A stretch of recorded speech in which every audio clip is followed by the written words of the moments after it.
السلام علیکم ورحمۃ اللہ وبرکاتہ۔ آج دیکھیں گے اردو زبان کی دوسری کتاب سے ایک شیر اور چیتا، سبق نمبر 7۔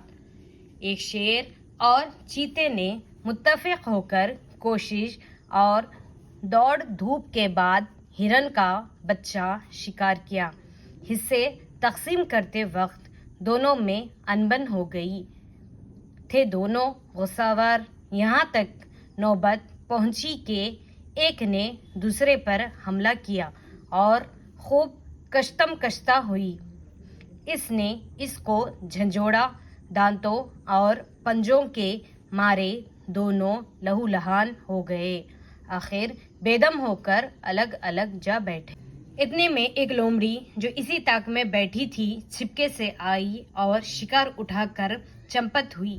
ان دونوں میں اتنی سخت کہاں باقی تھی، اس سے اپنا شکار چھین لیتے۔ جب لومڑی شکار لے اڑی تو شیر اور چیتا اپنے کرتوت پر نہایت پشیمان ہوئے۔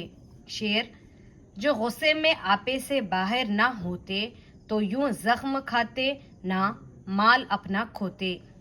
یاد کرو ہجے اور معنی۔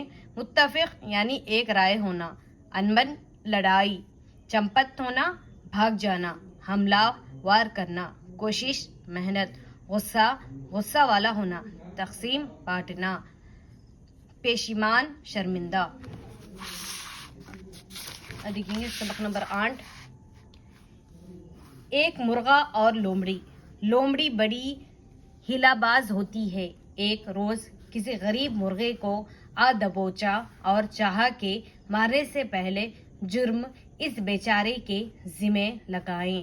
کہنے لگی، تو بڑا ہی موذی جانور ہے، صبح ہونے نہیں پاتی کہ شور مچا دیتا ہے، ککڑکو سوتے لوگوں کی نیند میں خلل ڈالتا ہے،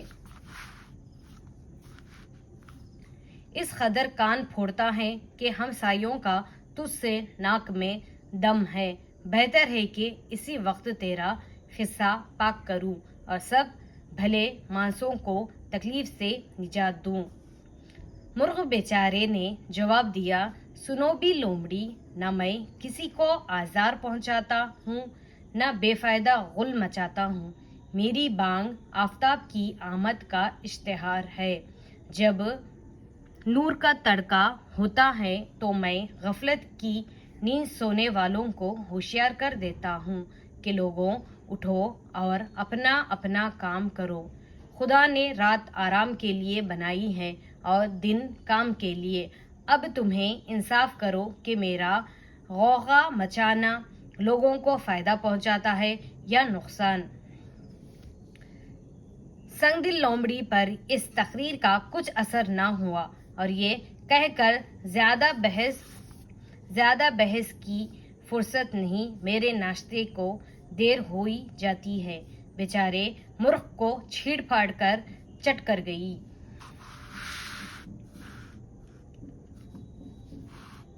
بگڑتی ہے جس وقت ظالم کی نیت، نہیں کام آتی دلیل اور حجت۔